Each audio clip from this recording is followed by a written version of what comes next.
అందరికీ నమస్కారం. జ్ఞానదీపికకు స్వాగతం. నేను మీ రాధికా శ్రీనివాస్ని. ఈరోజు సౌందర్య లహరిలో 3వ శ్లోకాన్ని నేర్చుకుందాం. అవిద్యానామంతస్తిమిరమిహిరద్వీపనగరీ జఢానాం చైతన్యస్తబక మకరందశ్రుతిఝరీ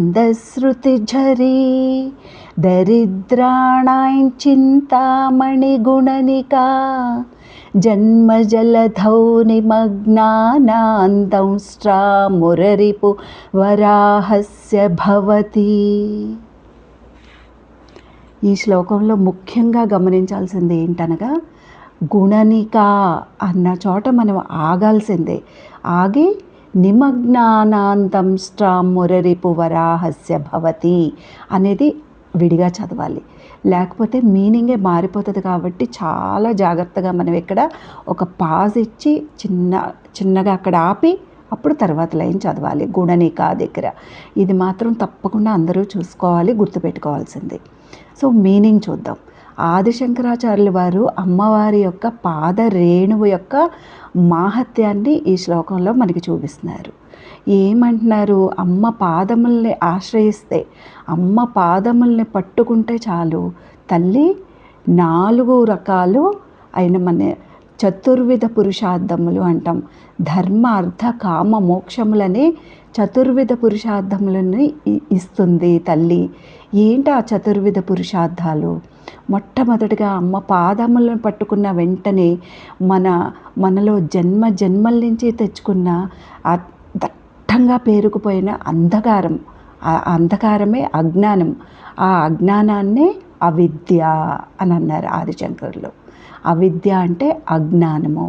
అజ్ఞానం అనే దట్టమైన అంధకారాన్ని తొలగించడంలో అమ్మ మిహిరద్వీప నగరి అంటే ఆ ప్రకాశం లాంటిది, సూర్యుడి యొక్క ప్రకాశం లాంటిది. మిహిర ఉద్దీప నగరి. ఉద్దీపం అంటే ఏంటి? ఉత్పత్తి చేయడం అన్నమాట.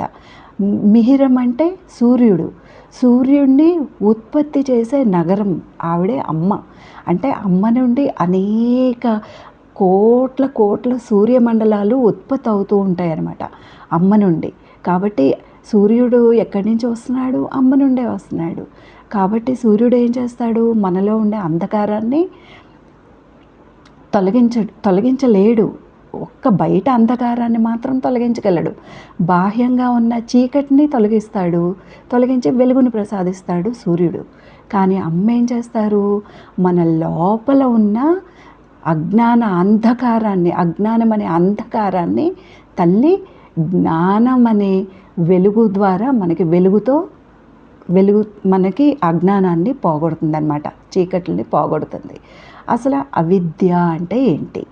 అవిద్య అంటే ఏంటి? నీ గురించి నువ్వు తెలుసుకోపోవడం. అంటే ఏంటి? నువ్వేంటి? నువ్వు వేరు, నీ శరీరం వేరు, నీ ఆత్మస్వరూపం వేరు, నీ శరీరం వేరు అని తెలుసుకోలేకపోవడమే అజ్ఞానం.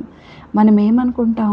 మానవులు ఈ శరీరమే నేను అనుకుంటాం. కానీ ఈ శరీరం నువ్వు కాదు. నువ్వు వేరు, నీ ఆత్మస్వరూపం వేరు. నీ లోపల ఉన్నది పరమాత్మ. కాబట్టి నీ ఆత్మ తత్వజ్ఞానం అంటారు. నీ ఆత్మస్థితి గురించి లోపలున్న పరమాత్మను తెలుసుకోవడమే నీ యొక్క జీవిత లక్ష్యంగా ఉండాలి. అటువంటి జీవిత లక్ష్యమైన ఆత్మజ్ఞానాన్ని ప్రసాదించే తల్లి కాబట్టి అమ్మ అవిద్యని తొలగించే శుద్ధ జ్ఞాన స్వరూపిణి. మనలో ఉండే అజ్ఞానం అనే అంధకారాన్ని తొలగించే మిహిర ద్వీప నగరం లాంటిదనమాట అమ్మ. అటువంటి తల్లి ప్రకాశిస్తూ నిత్యం మనలో ఉండే అంధకారాన్ని తొలగిస్తుంది. రెండోది ఏంటి? జఢానాం చైతన్య స్తబక మకరంద శృతిఝరీ. జడానాం, జడత్వం అంటే ఏంటి? మందబుద్ధి అంటే ఏది మంచో ఏది చెడో తెలుసుకోలేకపోవడం అన్నమాట. మనలో తెలివితేటలు లేకపోవడం, ఎప్పుడు ఏది చేయాలి కరెక్ట్గా మనకి స్ఫురించలేకపోవడం, టైమ్లీ మనకి గుర్తు రాకపోవడం, దాన్ని మందబుద్ధి అంటారు. అటువంటి మందబుద్ధిని అమ్మ జఢానాం చైతన్య స్తబక మకరంద శృతిఝరి. అటువంటి జడత్వాన్ని మందబుద్ధిని పోగొట్టడంలో అమ్మ ఎలాంటిదంట, చైతన్య రూపిణిగా ఉందన్నమాట. చైతన్యం అంటే ఏంటి, ఒక ప్రవాహం లాగా అనమాట. చైతన్యం అంటే లైవ్లీగా అని. మనం ఎలా ఉంటున్నాం, జడత్వంగా ఉంటున్నాం. జడత్వం అంటే సెన్సిటివిటీనే లేకపోవడం. ఆ సెన్సిటివిటీ లేనప్పుడు అమ్మ చైతన్య రూపంలో మనలో ఒక ప్రవాహ రూపంలో అమృత ప్రవాహంలాగా అమ్మ మనలో చైతన్య రూపంలో ఉండి మనలో ఉండే బుద్ధిని ప్రేరేపిస్తూ ఉంటారనమాట. అంటే స్తబక మకరంద శృతిఝరి. స్తబకం మకరందం. స్తబకం అంటే ఒక పూల గుత్తి. ఆ పూల గుత్తిలో మకరందం అంటే తేనె.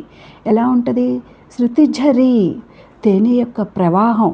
పువ్వుల్లో తేనె యొక్క ప్రవాహం ఎలా ఉంటుందో, చక్కగా ప్రవహిస్తూ ఉంటుందో కాలువలాగా, అమ్మ మనలో చైతన్య రూపంలో ప్రవహిస్తూ ఉంది. అణువులోనూ, ప్రతి నరంలోనూ, ప్రతి దీనిలోనూ అమ్మ చైతన్య రూపంలో ప్రవహిస్తూ ఉంది. కాబట్టి అటువంటి తల్లి ఏం చేస్తుంది, మనలో ఉండి ఆ తల్లి పాదములను పట్టుకోగానే ఎక్కడో బయట నుంచి ప్రేరేపించదు, మనలోనే ఉంటూ మన బుద్ధిని ప్రేరేపిస్తుంది అనమాట. ప్రేరేపించి ఇదిగో ఈ క్షణంలో నువ్వు ఇలా ఆలోచించాలి, ఇది చెయ్యాలి అని నీ బుద్ధిని ప్రేరేపించి నువ్వు అన్నీ గ్రహించగలిగి అన్ని పనులు కరెక్ట్గా నువ్వు చేయగలిగేటట్టు చేస్తుంది. నీలో ఉండే ఆ మందబుద్ధిని తొలగించి నీ బుద్ధిని ప్రేరేపిస్తుంది అనమాట. అటువంటి జడత్వాన్ని తొలగించే తల్లి అమ్మ. ఆ తొలగించడంలో, జడత్వాన్ని తొలగించడంలో అమృత ప్రవాహం లాంటిది, చైతన్య ప్రవాహం లాంటిది అని రెండో పురుషార్థం చెప్తున్నారు. ఇక మూడోది వచ్చేసరికి ఏంటి, అవిద్య అయిపోయింది, జడం అయిపోయింది. దరిద్రాణం. మూడోది వచ్చేసరికి దరిద్రాణాయ్ చింతామణి గుణనిక జన్మ గుణనిక. దరిద్రాణాయ్ చింతామణి గుణనిక. దరిద్రాలని పోగొట్టడంలో అమ్మ చింతామణి అంటే ఏంటి, చింతలు కోరుకున్న వెంటనే తీర్చేదనమాట చింతామణి అంటే. అటువంటి చింతామణి అమ్మ దగ్గర ఒకటి ఉందా, కాదు. అమ్మ చింతామణుల హారం అనమాట. గుణనిక. గుణం అంటే దారం, గుణనిక అంటే ఆ దారంలో మణుల్ని ఒక్కొక్కటి 1 by 1 మనం ఎలా గుచ్చుకుంటూ వెళ్తాం. అంటే ఏంటి, ఈ చింతామణులన్నీ ఒక దారంతో గుచ్చి ఆ మణుల యొక్క రూపమే అమ్మ చింతామణి, ఆ మణుల యొక్క హారం అనమాట. అటువంటి హారమైన అమ్మని కోరితే ఒకదాని తర్వాత కోరిన కోరికలన్నీ ఇస్తూనే ఉంటుంది. కంటిన్యూగా స్టాప్ అనేదే లేదు, ఎక్కడ బ్రేక్ అనేదే లేదు.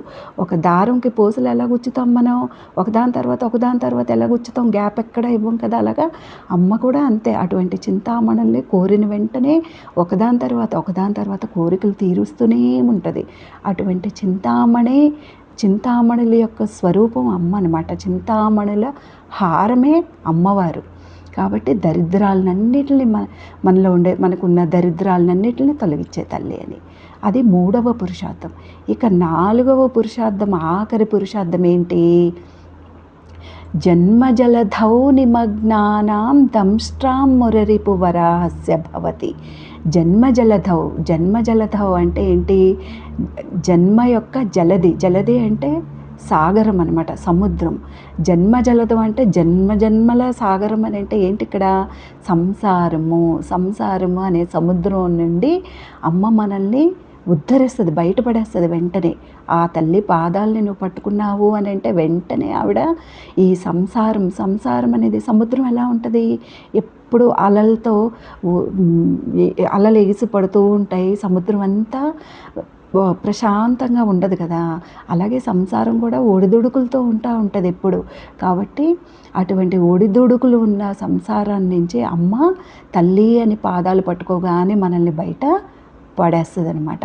ఎలా అందులో పడేయడంలో, దంష్ట్రా మురరిపు వరాహస్య భవతి.